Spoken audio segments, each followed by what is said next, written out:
Olá, você que acompanha a programação da TV Suprem. Está começando agora o 2022, o Brasil que queremos, um programa que mostra o cenário atual do Brasil e traz reflexões sobre os desafios e soluções para os problemas que afetam o país. O papel da educação na sociedade atual é um tema que vamos trazer com frequência para ser dialogado neste programa. Na edição de hoje, por exemplo, o apresentador Isaac Reutemann recebe um convidado especial para falar sobre o assunto. Estamos falando do idealizador da Escola da Ponte, o educador José Pacheco. A Escola da Ponte é uma instituição pública de ensino básico de Portugal, mas que foge totalmente do modelo tradicional das demais escolas do país. Lá não há séries, sala de aula, manuais, testes e aulas. Interessante, não?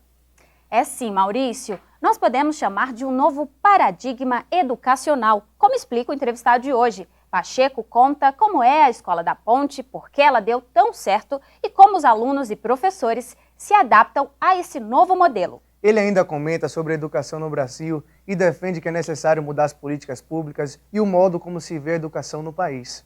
Acompanhe. Vamos ter hoje o prazer e o privilégio de conversar com o professor José Pacheco. O professor José Pacheco é o verdadeiro revolucionário da educação. Ele foi um dos fundadores da Escola da Ponte, em Portugal. Eu conhecia a Escola da Ponte, mas me inteirei dos detalhes com o livro publicado pelo saudoso Rubem Alves, que, quando visitou a Escola da Ponte, disse: essa é a escola que eu sempre sonhei. Professor José Pacheco, vamos conversar sobre o seu passado, o seu presente e o seu futuro. Eu gostaria, no passado, de perguntar ao senhor como é que foi a implantação da Escola da Ponte, quais foram os principais paradigmas que foram mudados na educação de jovens e quais foram as dificuldades de implantar essa experiência pedagógica em Portugal. O projeto da Ponte é um projeto coletivo, não é? Porque um ser humano não faz sozinho aquilo que nós conseguimos fazer por lá. Um projeto educacional é sempre um projeto que envolve multiplicidade de origens e de pessoas. E aquilo que aconteceu comigo foi que durante 7 anos, antes de chegar à Ponte, eu exerci o meu mundo profissional da melhor forma possível, como qualquer outro professor. Eu dava as minhas aulas, mas eu tinha sobrevivia um sentimento de, sei lá como classificar, até de desgosto, porque eu trabalhava muito bem, como aliás todos os professores, não é? Mas todos os anos havia alunos que não aprendiam e que reprovavam, não é? E eu estava muito inquieto com isso, porque de um professor se reclama 2 coisas, fundamentalmente. Que seja competente naquilo que faz e que seja ético. E como eu dava as minhas aulas bem dadas, com um bom planejamento, com bons materiais, e não conseguia ensinar a todos, eticamente o meu comportamento era reprovável, porque eu teria de ensinar a todos. Ou seja, não poderia continuar dando aula. Mas eu não sabia fazer mais nada. Então, a Ponte começa quando eu encontro, ao fim de 7 anos, 2 pessoas que sofriam da mesma inquietação, mas que, para além de sofrer essa inquietação, se disponibilizaram para fazer o que era necessário. E aqui, se me perguntas quais as origens, quais as matrizes teóricas, que não há prática sem teoria, eu confesso que naquela época, isto em meados da década de 1970, há 40 anos, nós não sabíamos nada de teoria. Nós, os 3, partimos para algo de grande risco, porque fomos através da intuição e, por que não dizer, do amor pela criança, que aliás nos identifica com qualquer outro professor, porque não há nenhum professor que não ame a infância. E quando nós começamos, a única leitura que eu tinha feito era de um senhor chamado Mounier, do ensino personalizado, mas que não me chegava. Depois li uma coisinha da Montessori, mais umas coisinhas do Paulo Freire, mais umas coisinhas do Celestin Freinet. E depois veio-me às minhas mãos um livro da Unesco que se chamava O Ensino Programado, que era do Dautrin, um livro francês. E nós partimos com aquilo que éramos para uma aventura que por acaso acabou bem e que continua. O projeto A Ponte continua. Dificuldades. Quando me perguntam qual foi o maior obstáculo, a resposta é sempre a mesma. O maior obstáculo sou eu. É a minha cultura pessoal, profissional. É a cultura dos meus companheiros. Mas nós tivemos uma sorte imensa também nesse aspecto. Porque o que se pede quando alguém começa a reelaborar a sua cultura é que seja prudente, que não trate a criança como uma cobaia de laboratório e muito menos pretenda ser o iluminado, a elite. Tem que ser muito humilde e tem de respeitar quem não quer mudar. Porque as crenças ninguém as deve discutir.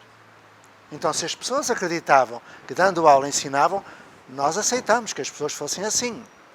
Nós é que estávamos demasiado inquietos para continuar dando aula.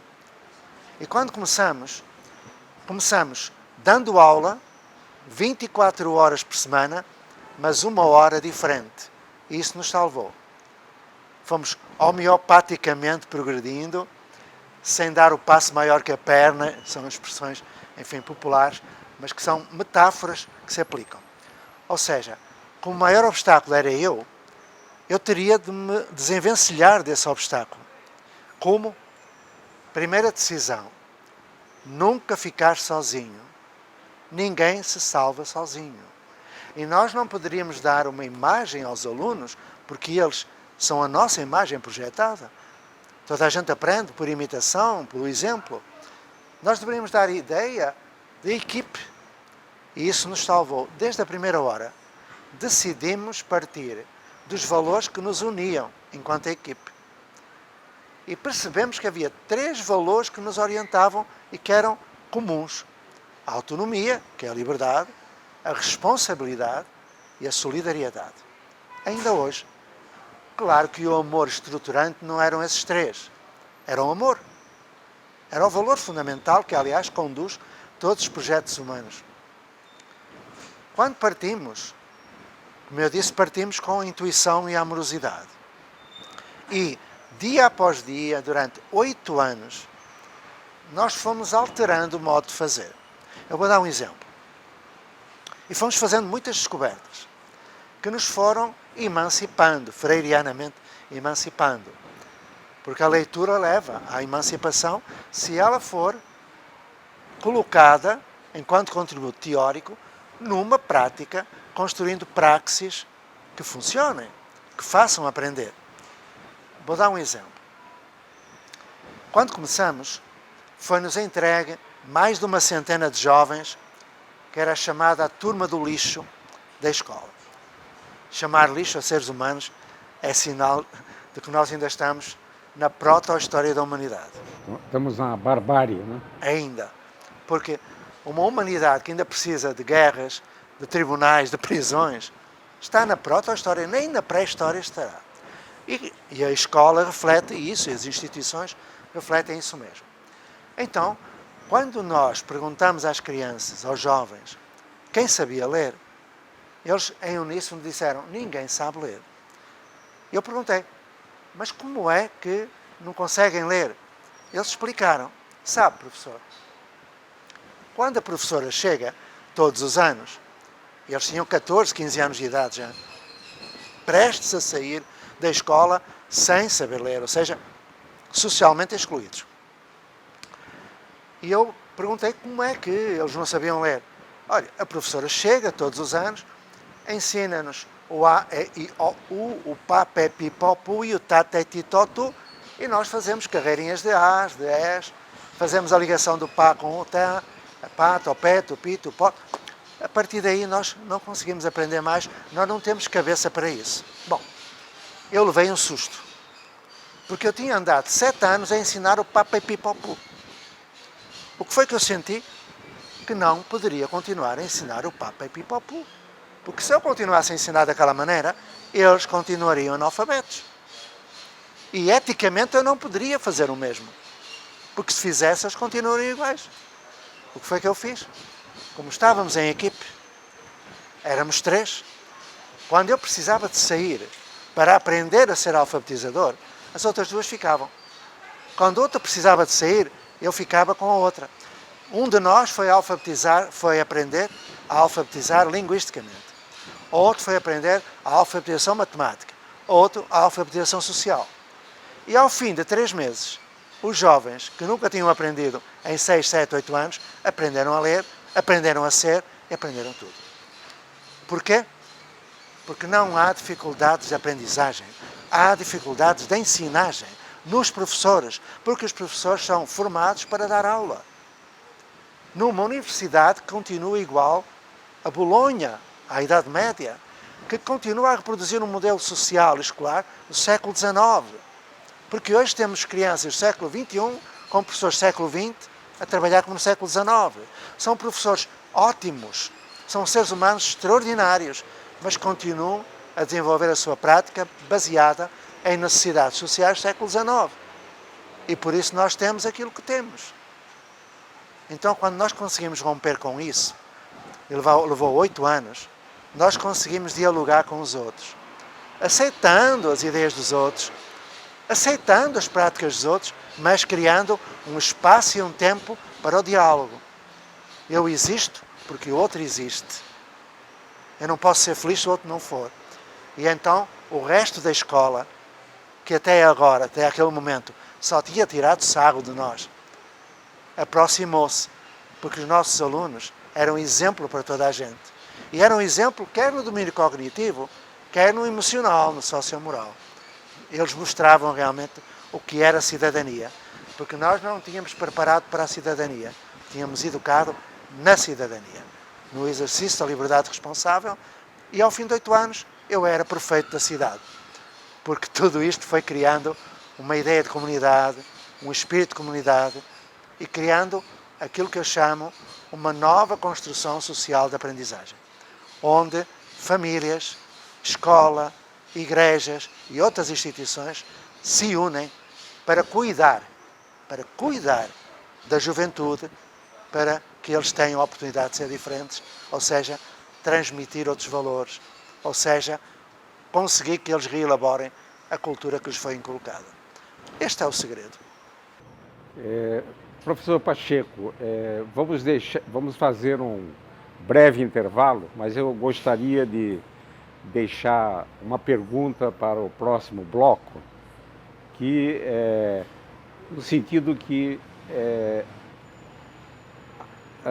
o senhor está trabalhando agora no Brasil, tentando implantar essas experiências de sucesso aqui no Brasil. E vamos deixar isso então para o próximo bloco.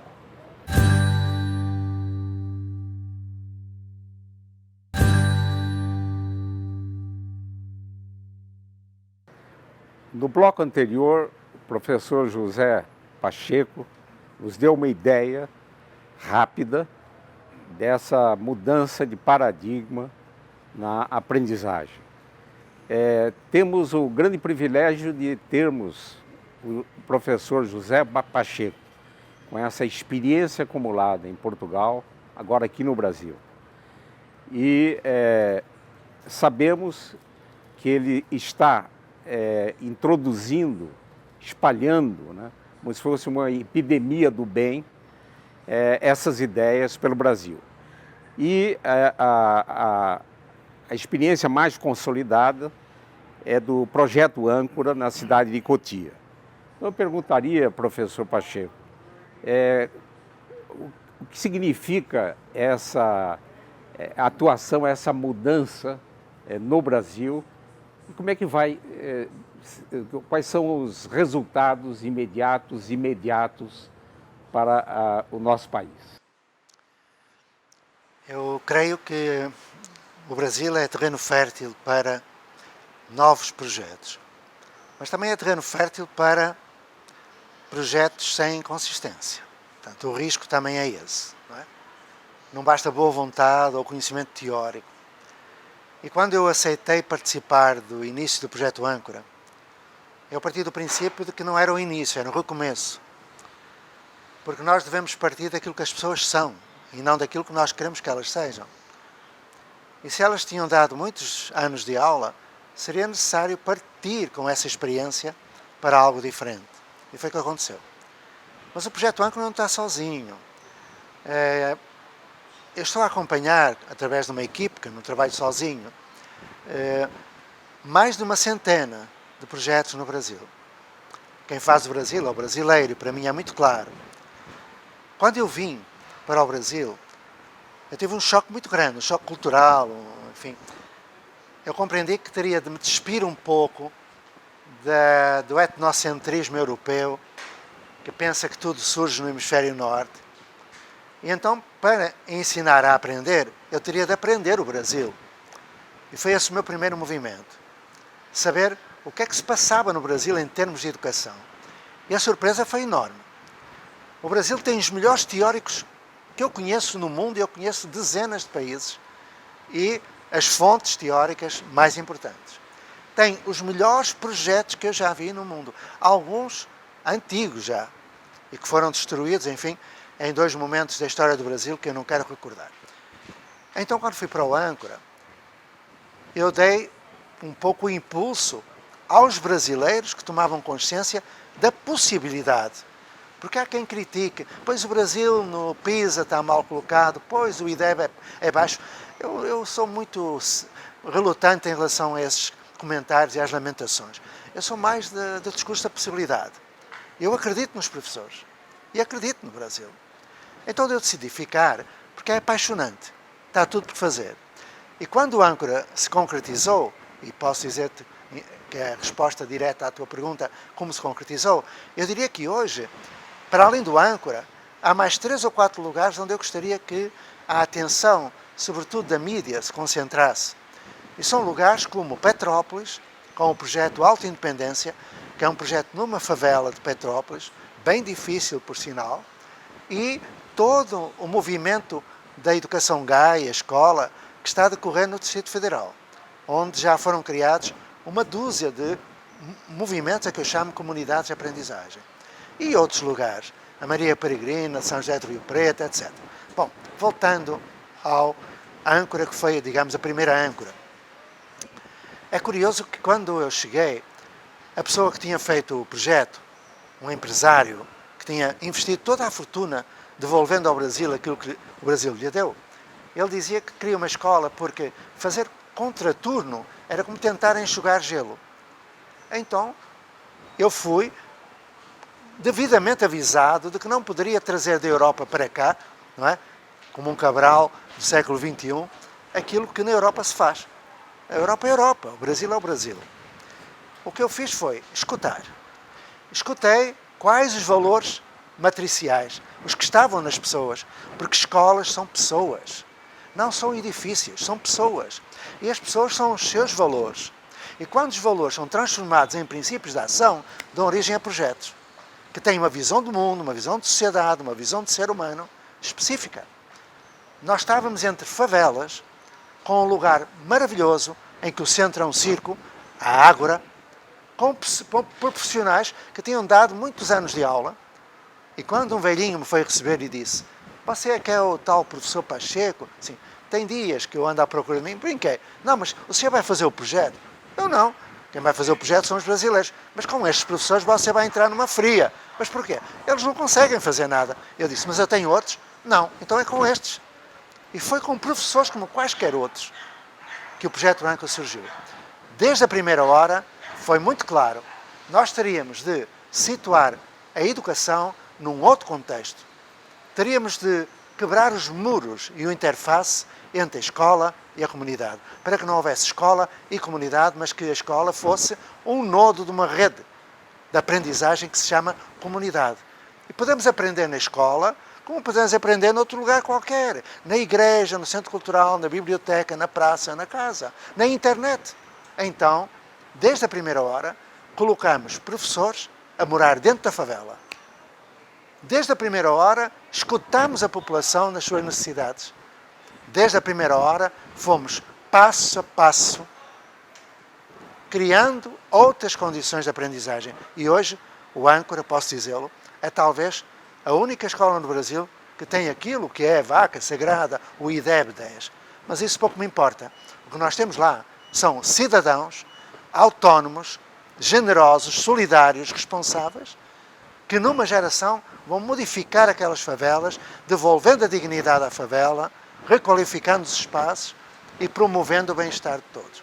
Isso foi o que o Âncora fez e continua. Hoje já não estou no Âncora. Hoje eu estou voltado para outros projetos. Porque quando um projeto já vai pelo seu pé, o que nós temos de fazer é o desapego. Afastarmos-nos para que eles vão pelo seu pé. Então o Âncora foi a primeira de muitas experiências, entre aspas, que eu vou apoiando. Já não está sozinho, está-se a constituir uma rede e no Distrito Federal bem forte, por sinal. Agora resta-me é esperar que essa rede se consolide para que eu possa finalmente ir aprender a morrer. Ir embora, definitivamente, porque, como eu disse, quem faz o Brasil ao brasileiro, com projetos brasileiros e com a proposta teórica brasileira a partir de Lauro de Oliveira Lima, Eurípides Barçanufo, Nisa Silveira, Milton Santos, Fernando Azevedo, Agostinho da Silva, Anísio Teixeira, Darcy Ribeiro, Lourenço Filho, Helena Antipoff e por aí vai, que a lista nunca acaba. O Brasil deve orgulhar-se das escolas que tem, dos autores que tem e dos belos professores que tem. O Brasil não é aquele que aparece no noticiário das 8. É muito mais do que isso. É preciso que o Brasil se emancipe da síndrome do vira-lata e perceba que tem tudo o que é preciso para fazer a humanização da escola e aquilo que hoje é urgente fazer. Uma nova construção social da aprendizagem, que substitua essa velha escola do século XIX. Professor Pacheco, voltando à Escola da Ponte, temos só 2 minutos para finalizar o programa. Foi feito um acompanhamento, uma avaliação dos egressos, porque é uma experiência que estamos completando 40 anos, né? Começou em 1976. Os egressos, comparando com os egressos do velho sistema de ensino? Há 40 anos perguntavam, mas eles vão conseguir entrar no vestibular? Eles vão conseguir aprender a matemática? Bom, hoje, através das avaliações externas conduzidas pelo Ministério da Educação, com comissões independentes, não somos nós que fazemos, são eles. Eles encontraram a resposta. Os nossos alunos egressos com 30, 40, 50 anos de idade, quando vão para outras escolas, obtêm os melhores resultados nas provas, que são nota 10 em quase tudo. Mas, para além disso, são seres humanos dotados de outras competências no domínio não cognitivo, ou, se quiseres, no mesmo das atitudes. Então, são um exemplo de cidadania, mas aquilo que essas comissões de avaliação externa fizeram foi dar à sociedade a notícia de que este projeto não pode ficar sozinho. E o que acontece agora é que quando eu vou a Portugal eu encontro ex-alunos meus da universidade, que eu também trabalhei na universidade, que agora têm 40 e tal anos a fazer projetos e a mostrar a possibilidade de uma outra educação.